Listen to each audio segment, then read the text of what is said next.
Good afternoon, all. Welcome to the webinar on outsourcing of IT activities, IT services by the banks. As you are aware, RBI has come out with detailed norms for outsourcing of IT services by banks in the month of April 2023. These norms will come into effect from 1st October 2023. In this context, IBA is organizing a webinar on such important topic. It will be presented by Mr. Munjal Kamdar, partner and market offering leader, extended enterprise at Deloitte, India. Now I give brief introduction of Mr. Munjal Kamdar. Mr. Munjal is a partner in the risk advisory service area at Deloitte, India, based out of Mumbai office. He has over 20 years of experience in the banking, insurance, and financial services sectors. Mr. Munjal's expertise is in the area of third-party risk management, cyber regulatory compliance, and IT security risk and controls. He has worked in multiple geographies, including India, US, and Canada. Mr. Munjal spearheads the initiative on Vendor Intelligence Center, VIC, whereby clients are provided with comprehensive vendor risk management solution through a hybrid of on-site and offshore delivery model. Mr. Munjal is a certified information security professional and an ISO 27001 lead auditor. Now over to Mr. Munjal, sir. Thank you, sir. Thanks for the introduction and thank you for this opportunity to present to this August audience. Very happy to be here. I mainly deal with banks and I've spent the last 20 years of my career working with banks all over the world, in India, in the US and in Canada, right? And it's been a great experience, a lot of experiences collected, and I hope to share some of those experiences with the audience today. So without wasting too much of time, let me jump on to the presentation.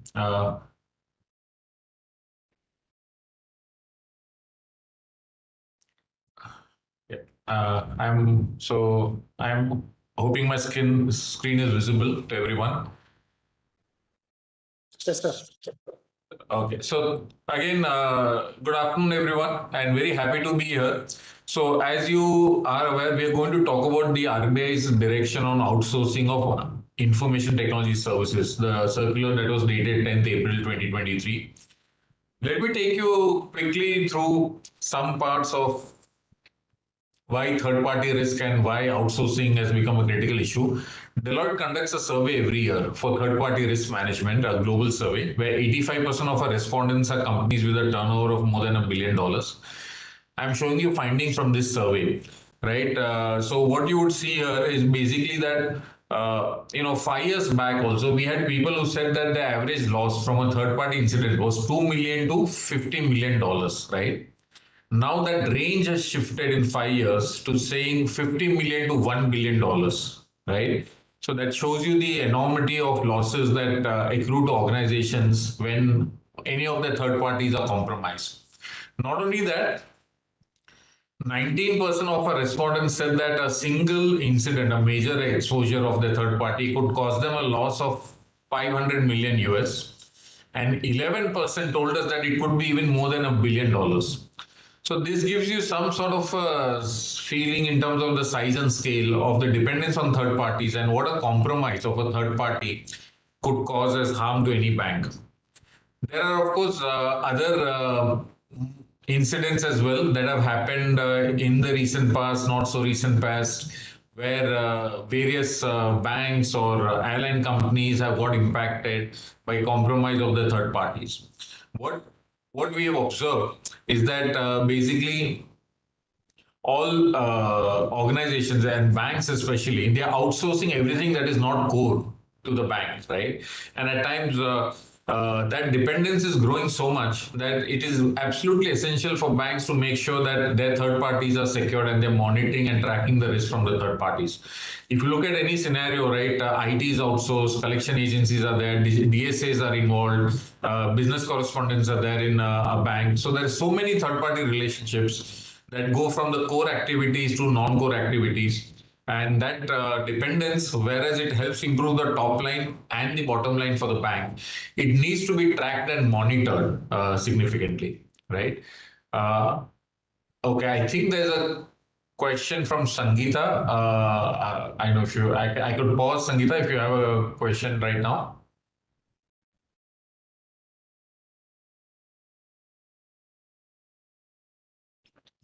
Okay, sorry, I can't hear you, although I can see your raised hand, but maybe we can also keep them towards the end. We have a 20-minute Q&A session as well at the end of the presentation. So one part I just wanted to talk to you about was to start with what is the definition of third parties, right? Typically, third parties are understood as IT, and the current RBI guidelines deal with IT outsourcing, right? Only. At a broader level, though, third parties could mean any of your vendors, alliances, partners, and even customers are third parties, because in a banking scenario, corporate clients have a lot of access to the bank's IT systems, right? And there's exchange of data. Similarly, when you're doing cross-selling, there's also a lot of exchange of with open API banking, right? With your insurance partners, asset management partners, so on and so forth, fintechs, digital partners, where a lot of data is exchanged. So first, I just wanted to make sure that we understand this term correctly. We use the term third party, we use the term supplier, vendor. It could be inter-affiliate service provider also, which could be a group company, or it could be fourth party subcontractors, right? And finally, alliance partners as well. Sorry, so is there a feedback that my voice is echoing? Just hold. No, sir, not echoing, but if any other hosts are there, they let them mute the mic, sir. Okay, sorry. So I just saw a comment, I think, from Kushbu. Okay. So just wanted to make sure that we understand this term of third parties correctly. Typically, it was always understood as vendors, which is not the right understanding. It can be alliances, partners, and customers also. The more generic term that is used is called the extended enterprise, the boundaries that go beyond the enterprise. So that may be a better term to use as well, rather than just saying vendors. However, for the rest of this presentation, I'm going to primarily focus on the RBI guidelines on IT outsourcing. So I'm not talking about other relationships, but this is just to give you a broader context to the audience. Okay, so let's come on to the guidelines. So as you're aware, uh, yes, Deepali, you have a question. I know, are the others unmuted, sir? They can't ask questions right now? Because I can see her Actually, hands. sir, they will be posing questions in chat. I think after your finishing presentation, Okay, you can fine. answer one by one. Okay, fine. Okay, so I just keep seeing these pop-ups from Mukesh and so on, but I'll take the question at the end. So again, as you're aware, these guidelines were issued on 10th April 2023, right? They are applicable from 10th October 2023. Now they have given a timeline for the compliance as well. RBI has provided, saying depending on when the agreements are coming up for renewal, right? So if there are existing outsourcing agreements, they have to comply by 2024. If they are renewing after 1st October, a time period of 3 years has been provided, right, for complying, which is by 10th April 2026. For new outsourcing agreements that will be signed after 10th April, right? If it's before 1st October, then they have to comply within 1 year, which is 10th April 2024. And if they're coming in renewal after 1st October, then as on the date of the agreement, they have to comply. So firstly, this is very eminent. October 10th is about 2 months away. So it's very relevant and something that all banks need to put into place. Firstly, banks and NBFCs. They have given a high-level role for the regulated entities when it comes to the monitoring outsource risk, right? The statutory compliance, keep putting in place a grievance redressal mechanism for their end customers. Even if activities are outsourced, accountability remains with the bank. Having an inventory of outsourced services as well as comprehensive risk assessment of all the outsourcing risks. So this is what is required. Around this wheel, you see the specifics, I mean, the services as a indication that was provided by RBI saying what are the type of services which are considered as outsourced and will be covered under this circular, right? Their definition is fairly generic. It covers most of the IT outsourcing services that most banks will be outsourcing at any point in time, right? Banks and NBFCs. What does it need? So if I summarize, the guidelines run into 31 pages, but some of the key points we have highlighted here. There has to be due diligence of the service providers, right? A legally binding agreement has to be put in place for all scope of work, statements of work, and any outsourcing that happens. The bank needs to draw out a overall risk management framework for IT outsourcing risks, right? A framework has to be drawn up. There has to be monitoring and control over the outsource activities. This point on group as well as cross-border outsourcing may not be immediately applicable to Indian banks, but for multinational banks, it will be applicable because for multinational banks, most outsourcing is done to their other group entities anywhere in the world. And in certain cases, there's cross-border also. However, for Indian banks, when purchase of software and services or SaaS services is being done from overseas vendors, you'll have to make sure that it is in compliance with these requirements. And not just this, by the way, if it's payment information, you need data localization also. And again, as everybody on this call would be aware, the Parliament Lok Sabha has passed the personal data protection bill also. Right now, it will be in Rajya Sabha. So very soon, even the privacy requirements will come into force in India. One important aspect, as defined in this 10th April circular, has been on exit strategy. So, no matter what material outsourcing relationships are forged, there has to be an exit strategy defined for each and every one of those, and so on. So, these are some of the key points that you have to keep bear in mind, and the banks need to comply with when it comes to this guideline. Now, again, to give you an idea and a view, right, just a high level view in terms of how these in the domain of information technology, right, how the interrelationship between the vendors are working out, right, between a bank. So one is that, of course, you would have a bank could possibly have its own data center, which maybe it's in-house data center, it may be co-location facility. Separately, the bank may also have cloud service providers like an AWS, Azure, IT service providers, fintech and digital service providers, KYC vendors, embedded finance partners, right? Insurance, asset management, all the cross selling that is happening. Other than the fact that end users are all mostly on mobile right now, right? They're using mobile apps. And even partners and contractors need access to the bank systems to deliver work. So, as you would see in this ecosystem, a lot of parties are interconnected, right? And the relationship and the interconnectedness is fairly complex, right? Where you have to be able to understand what is the impact in terms of monitoring and managing these third-party relationships, right? And delivering this to end customers. So these are some of the aspects that emerge from these complex scenarios that you see with these interconnections. I quickly also wanted to take one more chapter, just a quick view for all of you, on the domains of risk that need to get covered. Now, all of you would be aware of cyber or information technology risks that happen with this data sharing that happens with third parties. Now, this is fairly obvious, right, and well known. However, we also wanted to tell you that that is not the only domain, right? If you look at the survey results from the survey that we do of these 1,200 companies, a lot of other domains are also applicable when it comes to third parties. So resilience is one that came out predominantly even in COVID times, where business continuity and resilience of the vendor became important. Concentration risk. Concentration risk has many flavors. It is also cited in the RBI guideline that for a certain set of services, there should not be only few vendors. And similarly, with one vendor or one third party, there should not be over dependence, right? So that is concentration risk can be at the vendor level. It can also be at a site level or a location level.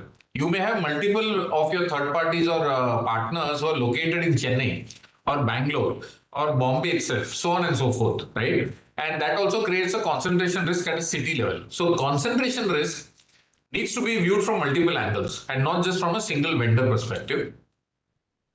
SLA performance, monitoring the performance once a third party is engaged and onboarded, right? Then fourth party risk. Your partner, your vendor may be outsourcing work or subcontracting work to its own vendors and third parties. So that also at a certain level needs to be monitored. Of course, with third part or fourth parties, fifth parties, we call it end parties because there's no end, right? Always some companies outsourcing something to the other next company.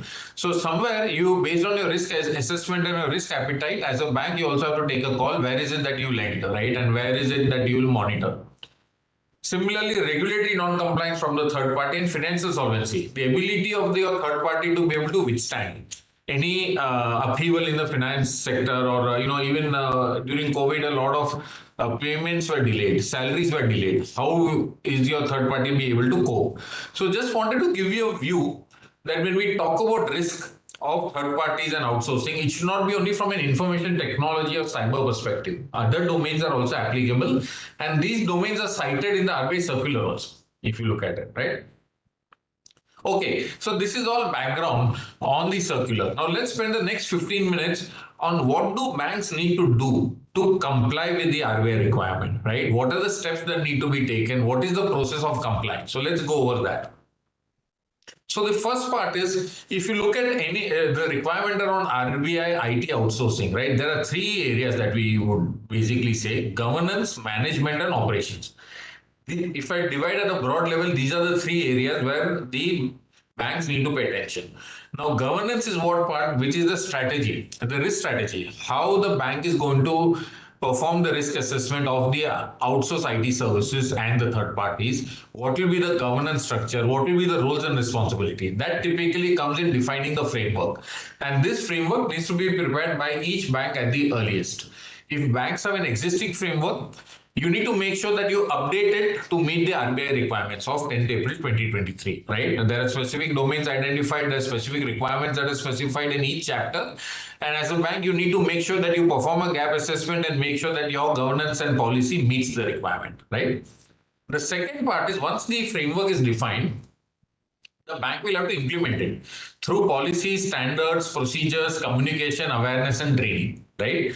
To both the first line of defense in the bank, which are the business IT people or the business people who engage with the third parties, as well as with your third parties. Even they need to be aware what the bank needs to comply with, right? So that even the third parties can be geared to meet the bank requirements, right? And finally is the operation layer. Operation is how it is done, right? What will be the risk management process, how the contracts will be drawn up, which are the tools and technology that will support this. What we've seen is that the moment the bank has more than 100 and 150 third-party relationships, you cannot manage them on Excel and email. You will need some sort of a platform, some sort of automation that can help you drive this agenda of third-party risk management and be on top of it on a regular basis, as well as report to the regulator. If you don't have this, you will not be able to report. You will not be able to demonstrate compliance. You will not be able to track. And finally, what do you need to track, right? What are the matrices? What is the reporting? Who receives what report? The CIO, the CRO, the board, the CEO, the third parties, so on and so forth, right? Who receives what report? So if you look at these 8 domains, this is what the banks need to implement, right? Now, let's look at how the bank will implement this, right? So this is a step-by-step guide on how the bank will implement. So this is, if you look at this framework here, it follows, right, over here, the entire life cycle of a third party, right? Right from the evaluation, right, to the periodic managing, and at some point in time, even the exit of a third party. So we've drawn it right from when a statement of work is planned to be outsourced, right? The risk element of that outsourcing has to be documented, understood at that stage itself. Before, I mean, as third parties are identified, and they are chosen, right, for outsourcing. Banks always also will have an existing set of third parties where work is already outsourced, right? So banks will also need an inventory of these third parties. Now, very frequently, what we've seen is that banks don't have an inventory, right? They know some of the third parties, they don't know all, because some third parties are engaged by the business directly, some are engaged by the digital office, some are engaged by the CIO, some are engaged by the infrastructure team, some are engaged by information security team. So there is a missing inventory where what work is outsourced to which third party, right, is not known. The second part is also that when You have a third party named X, Y, or Z. What is all the work that is given to that third party? That is also not known, right? Because each department only knows what they have given. They may not have the entire picture, right? So those are the gaps that we typically find. Once third parties are identified, right, banks also need to work on profiling and getting a risk assessment of these third parties, right?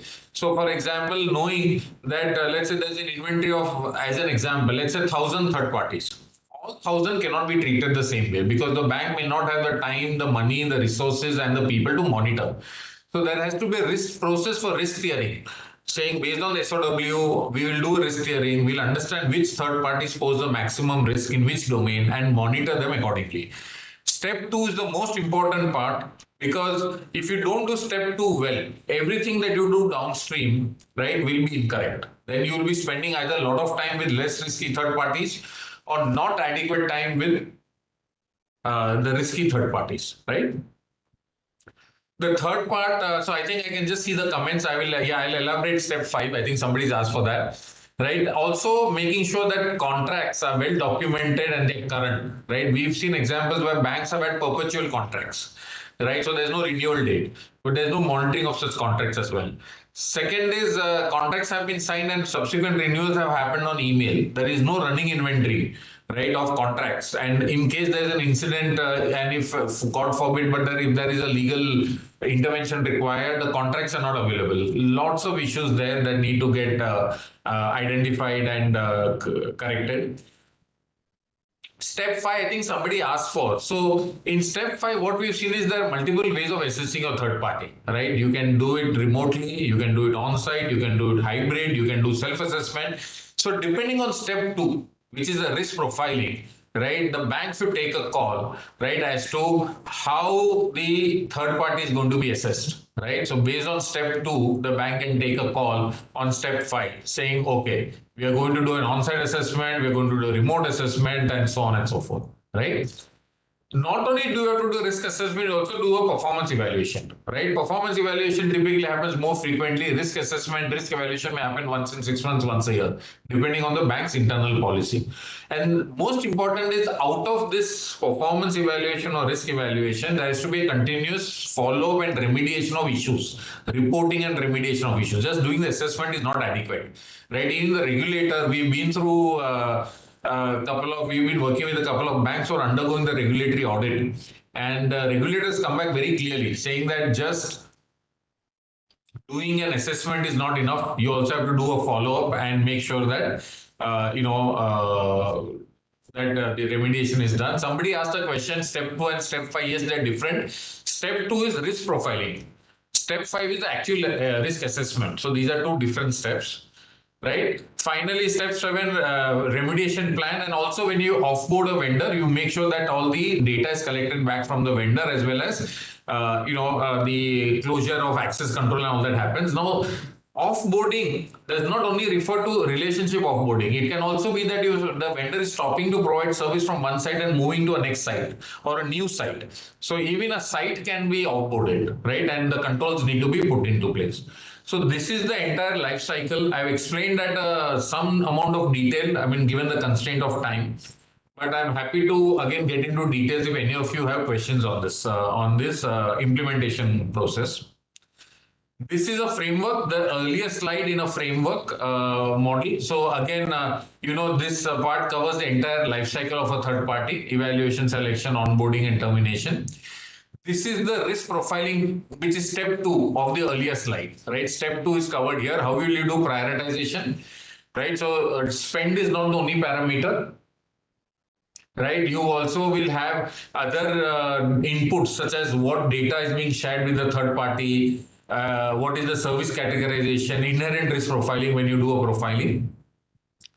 These are the domains. I showed you a slide also earlier, some of the key domains. So beyond information security and cyber, there are a lot of other domains that you can cover. Then you see the review methods as well. As I mentioned, you can do self-assessment, on-site, remote, continuous monitoring or hybrid model. And what we've also seen is, as I said, there are multiple stakeholders for reporting, including the regulator, But internally, you may have the CRO, the CISO, the procurement officer, the business controller, first line of defense, all of them who need to get this reporting. And also, you will have this part on automation. I spoke to you about automation, right?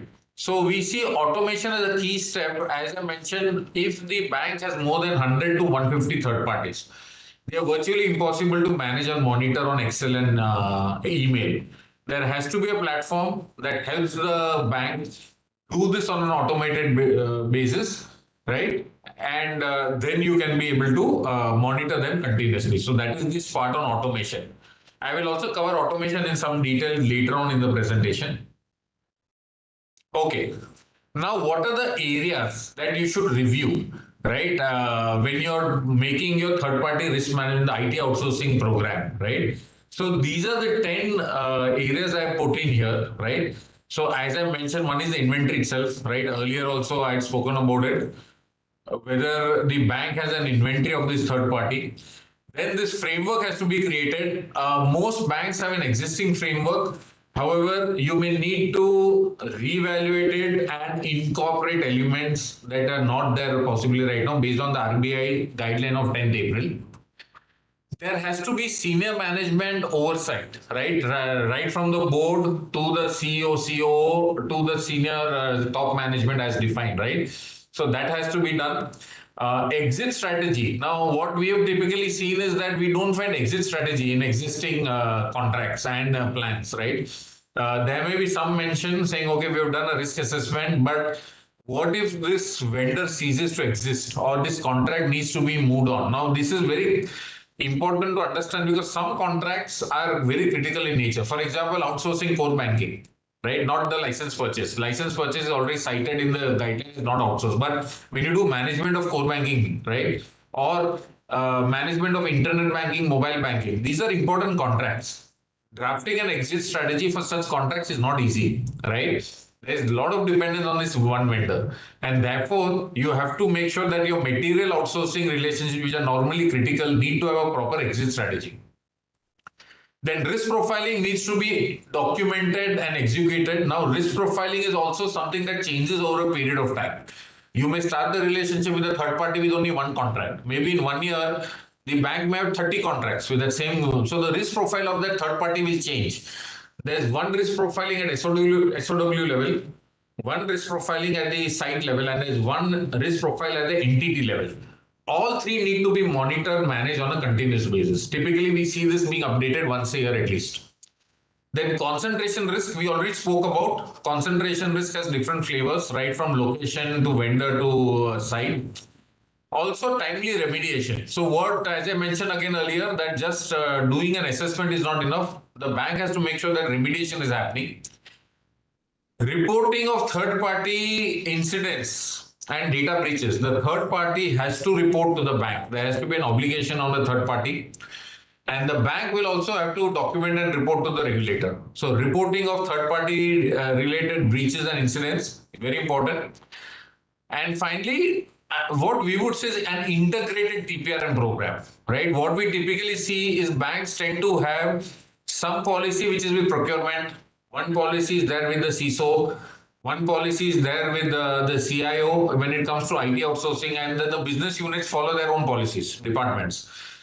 There has to be an integrated risk management program for IT outsourcing that is communicated consistently, cohesively to all the stakeholders, all the three lines of defense. So that is the integrated TPRM program, right? So again, I've tried to articulate in this the steps, how the bank will implement and what are the areas to focus on. Three areas I've covered so far. Okay, I wanted to talk to you about automation. There are a number of tools available in the market. I'm not advocating any specific tool or any specific platform. I'm giving you generic information. What should a bank look for when you talk about automation, right? So first is you want a single platform that helps you create an inventory of vendors as well as helps you monitor and track through a single interface. So that's the first thing that you want, right? Second is you need to have the ability to create workflows, right?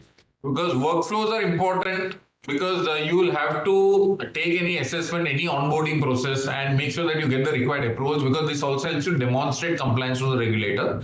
and also make sure that internal stakeholders are informed about about each vendor or third party that is being onboarded.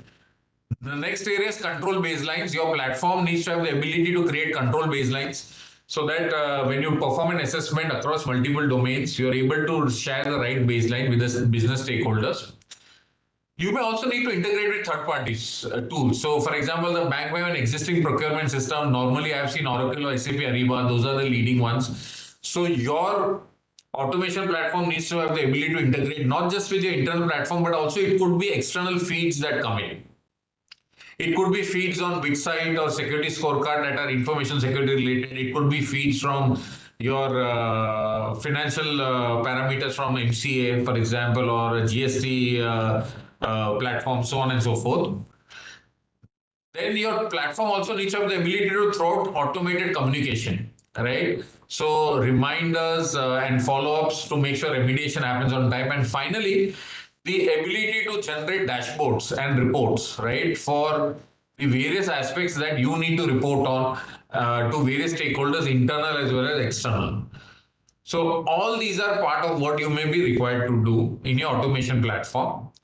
Typically, if you, this is my final slide, we are almost at 30 minutes. I wanted to quickly give you an idea also of the way in which a process typically works when you talk about third party. So the first part is really building this inventory of third parties and databases. This may be a one-time activity that may be required to be done by the bank because there will be existing third parties already and those need to get inventorized. Second is the whole process of onboarding. Now, onboarding requires multiple stages, right, for a bank. So everything from conflict of interest check to there is an RBI guideline also on determining whether a service is outsourced or not. How do you define outsourced service? In the 10th April guideline, there is a section on that. In the earlier guideline also there is a section. There is also a section on materiality assessment. If a service is outsourced service, is it material or non-material, right? So there are parameters to arrive at that. Then a risk profiling at the SOW level, risk profiling at entity level, right? What I spoke to you about. How do you do risk profiling? And the bank may also want to do due diligence before a third party is onboarded, new third parties, right? There will be due diligence that is required to be done. So this is that part on pre-onboarding. Then when the onboarding is done, again there will be a contract risk assessment that will be done for the third party. So that is the onboarding stage, right? And all necessary approvals need to be secured for onboarding. And then on a periodic basis, typically there are two types of assessments that are done: the risk assessment as well as the performance evaluation, right? So risk assessment is on the security domain, the information security, financial solvency, the employee health and safety, all the domains that you may select there. Data privacy, regulatory compliance, and performance evaluation is against the SLAs that are agreed on a contract. At a high level, when a third party does not meet performance, that is also a risk to the bank. In a way, it comes under definition of risk. If the third party is consistently not meeting the SLA requirements, then the bank is also at risk, right? So these are aspects that need to get assessed: the periodic risk assessment and performance, and at some point in time, offboarding will be done of the third party. So these are all the steps, right, from the onboarding, inventory, onboarding of third party to the exit of third party that need to get covered. Okay, just wanted to quickly share some lessons learned from previous projects, right, that we've seen and which we would advise all banks to take into consideration from Deloitte. One is that integrate your control functions. Don't leave them fragmented for third party. So I saw some questions also saying who will be responsible for this, right? So whichever department will be responsible. I mean, we've seen various models. We've seen the CRO. Under CRO, there is a third party risk management function where the procurement, the CIO, the CISO, as well as the lines of business, right? The IT stakeholders, all of them congregate and provide inputs. Whatever structure your bank decides, make sure it's integrated, right? Don't overcomplicate. I have laid down in one slide the 7 or 8 stages, right? It does not need to be more complex than that because the outsourcing landscape in any bank is quite complex. If you make the processes even more complex, people will find it very difficult to comply, right? So that's the second area. create also what we've seen in onboarding typically is most onboarding requests are very urgent. All are urgent because the vendor needs to come on board very quickly. So there has to be a sort of a process which creates a fast lane. And at times for low risk suppliers, you can decongest. Low risk suppliers can have a much simpler process. High risk and high touch suppliers can have a more complex process. And please do it based on the risk profiling, right? Roles and responsibilities need to be very clear. I saw some questions also here on this saying, how do we divide the roles? So once you draw the framework will also incorporate roles and responsibilities. That is how we are creating it for various banks. Have a single source of truth for supplier data. Don't have fragmented databases. Procurement has one database, CIO is running second database, it will not work. You need to be able to integrate, right? A dashboard that can give you a single view of each vendor across each department, right? You need that dashboard. What we have seen is that because each department deals with the same vendor different separately, they only have a view of their own dealing. They don't have an integrated view, which can be risky for the bank. Do both entity level, engagement level, and again, refresh your third party risk management practices regularly, conduct trainings regularly, and monitor the regulatory guidance, right? The regulator we have seen is coming down hard on third parties. They have quizzed most of our clients and they have asked for a very high level of compliance when it comes to third party risk. Okay. So with that, I'm ending this. Thank you for your time. And sir, again, I took 35 minutes as promised. So now we can take questions for 20 minutes and so on, so that we end on time. Yes, sir. I think you can answer questions available on chat. Before that, the presentation will be shared to all the banks today by evening. Okay, sir. Fine. So I'm just trying to scroll, sir. So chat window, okay. Okay, let me just expand it. Okay, there are a lot of questions. Let me go from audible. Good afternoon. Can everyone? Okay, not for us. Let me see. Question on group outsourcing and SOC. The requirements on onerous and does the exception process need to be taken up by IBA or individual? I think maybe that question from Vivek Kumar Bajaj maybe is more for IBA, but again. I think you will need to take it up with your own forums. I don't know whether IBA will take it up or individual banks in the forum will take it up with the regulator. Let me see. Meeta Engineer has asked a question. Managed and tested by the bank. So, with respect to applications, where applications are developed, managed, and tested by the bank but hosted on cloud, whether private cloud or public cloud. So, see, if as you're aware in this guideline, there's an annexure on cloud service providers, right? Separately for SOC and cloud service providers. So, if you are hosting or your third party is hosting this application on AWS, Azure, or whatever is that cloud, right? These guidelines are applicable, and you have to make sure that these guidelines are complied with. Then there's a question from Vivek Kumar Bajaj again on concentration risk in case of single vendor. How are banks supposed to work with the same and timelines for the same? Yeah. So in case of single source and entire dependence being on a single vendor, banks will have to look at options. One is that if that's the worst case scenario and it happens rarely, but if at all the bank has the ability to take it back in, right, the work, and if the relationship ends, or who can be the alternate vendor. In any case, your contracts should always include a clause for knowledge transfer and handover that can run anywhere from 3 to 6 months, depending on the criticality of the contract, right? So that we've seen, and we've also enforced these contracts for our clients, where we've said that if this contract after a period of 3 years, 5 years, whatever is passed on to another vendor for whatever reasons, the incumbent vendor has to also do training and hand over to the next vendor. There is a legal obligation to do this knowledge transfer.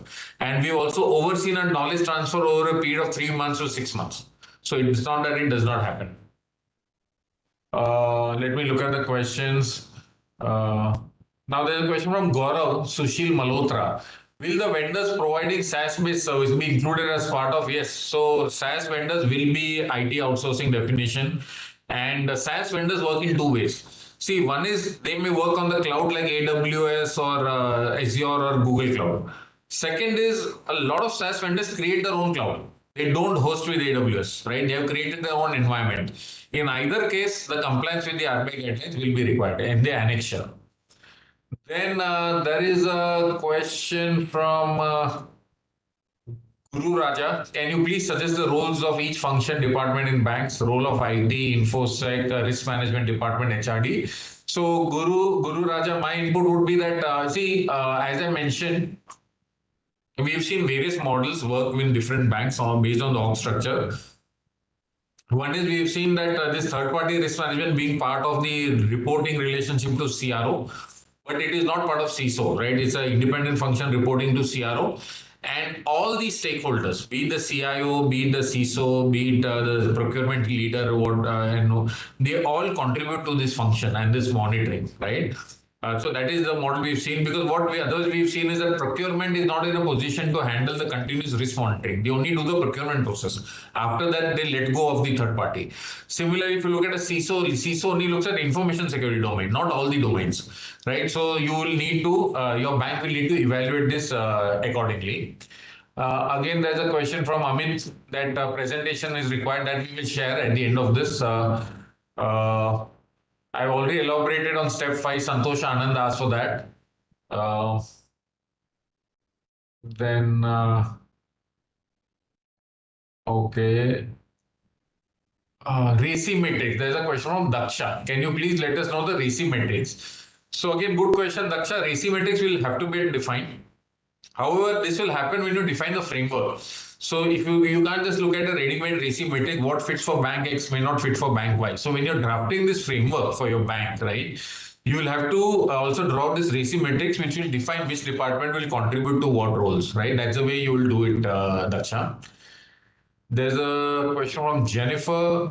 In the case of software or hardware procurement, where there's only purchasing and we don't classify, yeah. So if you look at the examples, Jennifer, in the 10th April circular, right, procurement of hardware is not defined as outsourced service, right, as per RBI.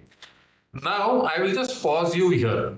One of the issues that you should also think about is, one is what the regulatory requirements require, and second is what the bank looks at as a risk. So, for example, if you look at hardware, let's take storage hardware. I have worked with many large banks, right? The purchase of hardware and storage hardware runs into a few hundred crores, right? And even if RBI says this is not an IT outsourced service as per RBI's regulatory definition, the bank may still consider this to be risky, because from whoever the bank purchases such expensive hardware, that third party also has to support this for 3 years or 5 years as per the contract, right? So the bank may have its own view on the risk, which may be different from the RBI view. So you cannot contradict RBI, but you can always do more than what RBI says. All right. So that is the way I would look at this. Okay. Then Gaurav needs access to the PPT. Yes, sir. You will get it. Uh,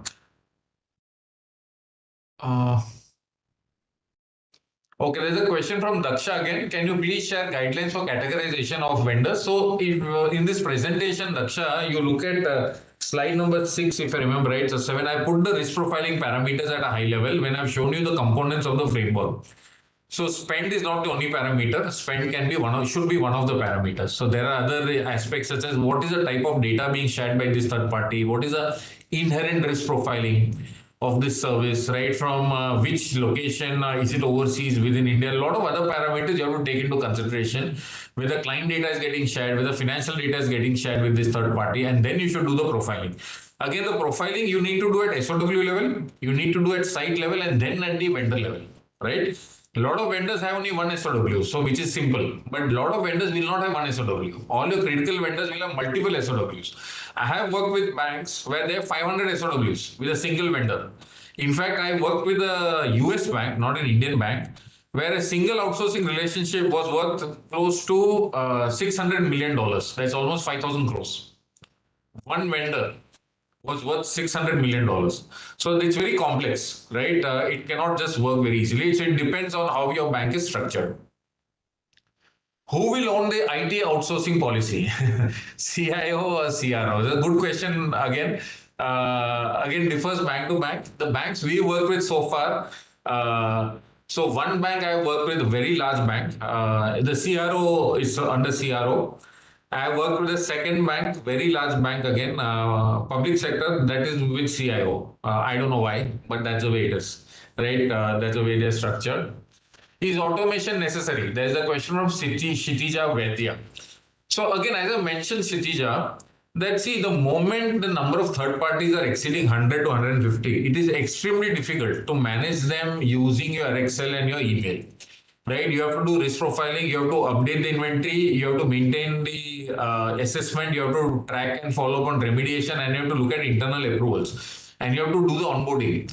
It's very difficult to do it. I don't know how. I mean, if you don't do automation, how you will do all this using emails, and I fail to understand.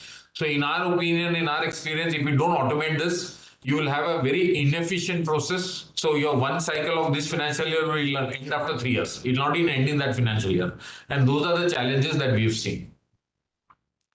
Okay, Manohar, there's a question. Any framework which can help with an arrangement? So there are RBI guidelines. If you please connect with me separately, I'm happy to articulate the issue. There are guidelines available that can help you do both. First is determine whether it should be categorized as outsourced service or not. And second, if it is outsourced, is it material or not? There are guidelines. Uh, who will risk management? Okay, automation is required. Who should perform onboarding due diligence of a new vendor, business or risk? So normally it's a combined process. Normally the first set of inputs the business gives, because the business is the department which is outsourcing. They are in a best position to judge what is the risk. However, only their input is not adequate, because they may categorize something as very low risk also. So the second line has to review and also update what the first line has done as an assessment. It cannot be just left to first line, but it cannot be done without input of first line as well, right? Now, why a separate IT? Now there's a question from Hariharan. All the steps framework have been there as part of outsourcing of financial services RBI regulation. Financial services, yeah. Why a separate IT outsourcing regulation? How do these two differ? Okay. See, the services that you might procure, let's say as from a collection agency or a DSA and so on, right? Or a business correspondent is different from IT services, firstly. We are working with large banks where IT is different, and even the CDO, the chief digital officer, right? The digital vendors are separate, though you might almost say that there's an overlap between digital and IT, right? But these are two separate types of vendors. So again, if you look at financial services, yes, a lot of data is being shared digitally. However, when you outsource financial services, it's still a different ballgame. So there is a difference in the type of services that you are outsourcing, right? And therefore, there is a need to, from RBI also, where they've given separate guidelines. Uh,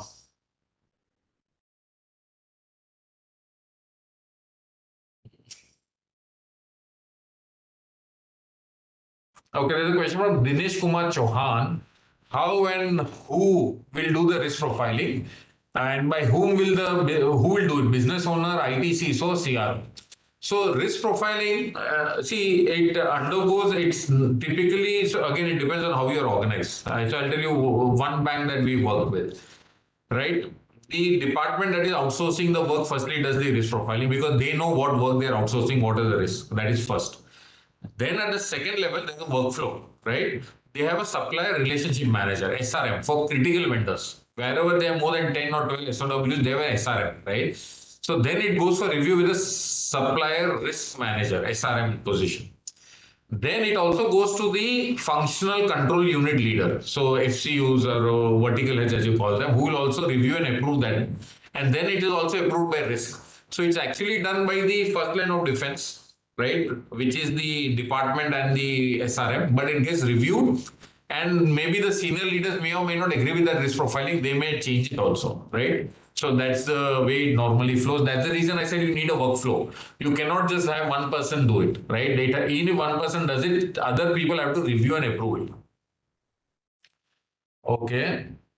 Whether cyber security, a question of Prakash, whether the cyber outsourcing, which includes managed SOC, will be material. Yes, there's a separate annexure on it also for SOC services like cloud. Uh,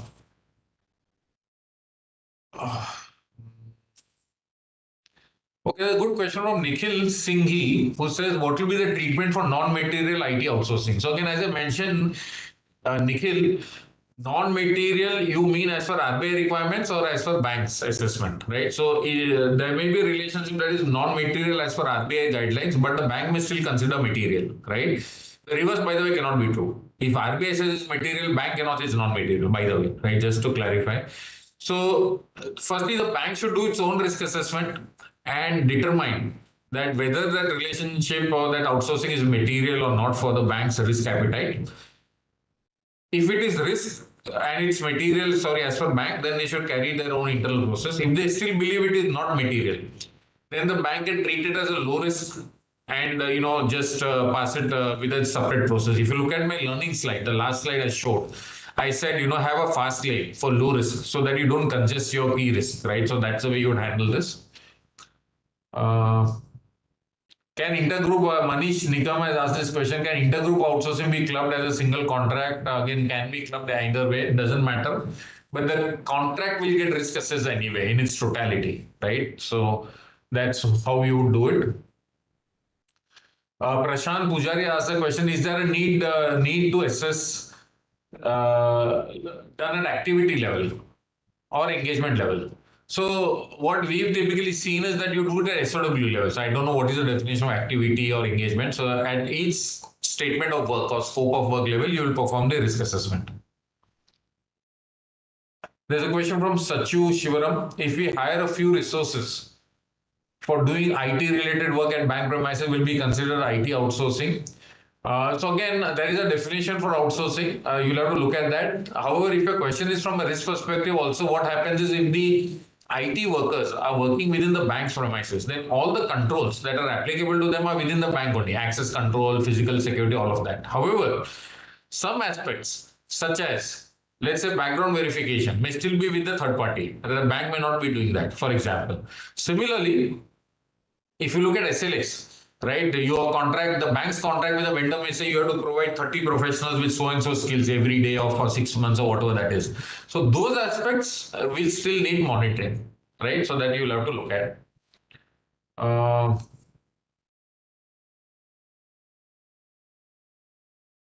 Okay, there's a question from Hassan Said who says that clause 6.45. Back to back, no, Hassan, I'll have to look at it in more detail to give you a precise answer because I can't make out just as it is. Okay, question from RMD. I don't know who's RMD, but the question is that what was that? Just hold. I think it was on fintechs. And yes, fintechs will get covered. So if that was the question, then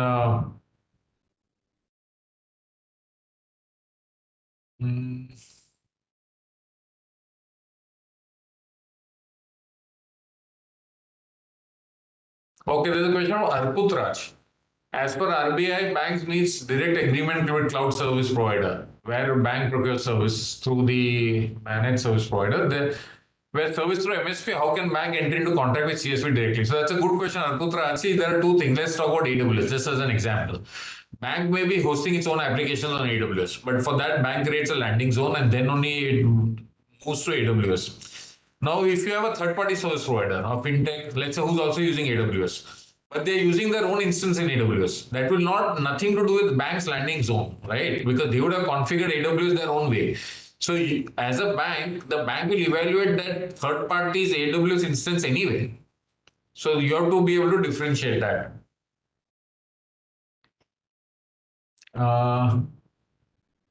Okay, there's still a lot of questions, sir. We are 352. RAMCs. I think a lot of questions on hardware purchase, but that can be dealt with separately.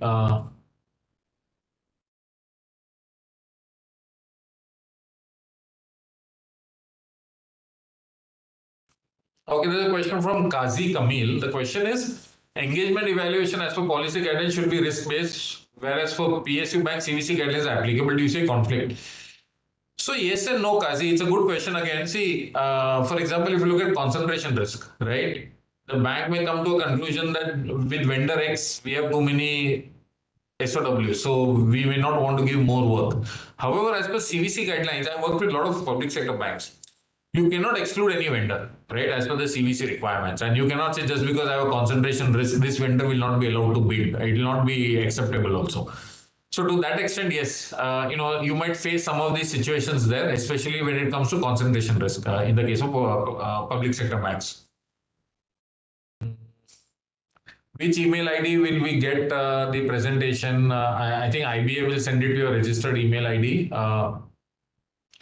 There's a question from Chetan Chauhan. Is there any score-based model to categorize activity? Yes, so there is a score-based model. Yes, you'll have to again. I may not be able to explain it here, but yes, there is a way to do it.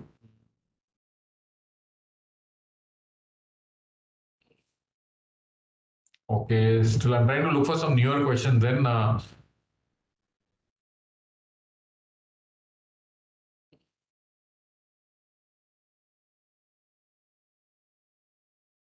think there's a question on vendors, OEMs from Kaustav Kumar Das. If there are any OEMs which are foreign entities, I mean, that's the way I just basically look at it. But again, software services, depending on what software you're buying, was not treated as outsourcing as per the RBI circular, right? So again, it's a complex area, Kaustav, on how you do the country-based risk assessment and the OEM profile. But again, as I said, you'll have to keep in mind the fact. One is that RBI may or may not call a service as material, but the bank may still want to consider that service as material, right? So depending on the criticality of the purchase, the spend, and the criticality of that software, the bank may treat that relationship differently. There's a question from Dhananjay. Is there a simple laid-down rule by RBI to do risk assessment on contracts? So if you look at the guideline of 10th April, there's a long list of requirements that should be there in the contract as specified by RBI, right? That is already there. So the key part is really when you draw out this, if you look at my onboarding process on my slide, right, I've given you the various stages: pre-onboarding, risk due diligence, and then the contract risk assessment. So these clauses that need to get inserted into the contracts, right, is based on discussion between the business owner, which is actually outsourcing the work, your procurement department, your legal department, right, your IT department, and finally the third party. That's how you will decide what clauses finally get inserted in the contract, right? Because the contract clauses have to make sense for the scope of work which is being outsourced. I mean, what RBI has provided is an exhaustive list. All of that might not be applicable to all contracts.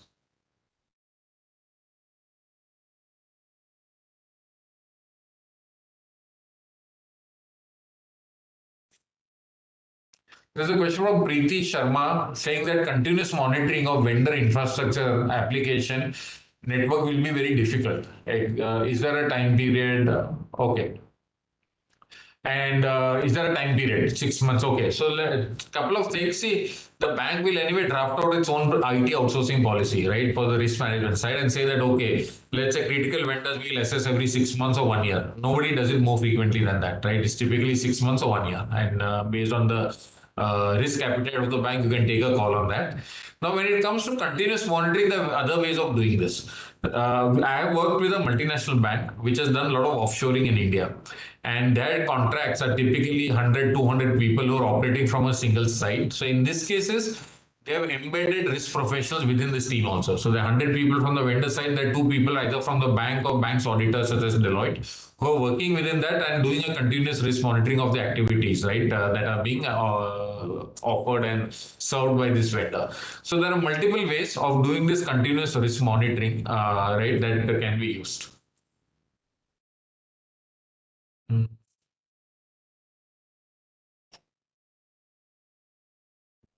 I think there's a question from Varun Tyagi. Do all vendor agreements need to be assessed? Yes, all vendor agreements will need to be assessed.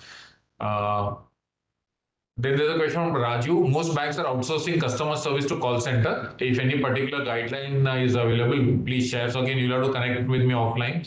There is a grievance redressal mechanism in this guideline as well. So the regulator is very clear that when the bank outsources anything, right, the accountability always remains with the bank, not with anybody else. So the bank will have to make sure that you are making sure your third party also complies.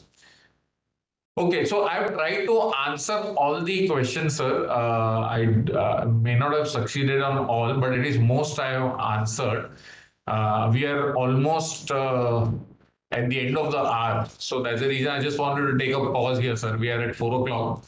I don't know if there's more time available, or is there a different way to connect with the stakeholders, sir, to maybe conclude the dialogue if required?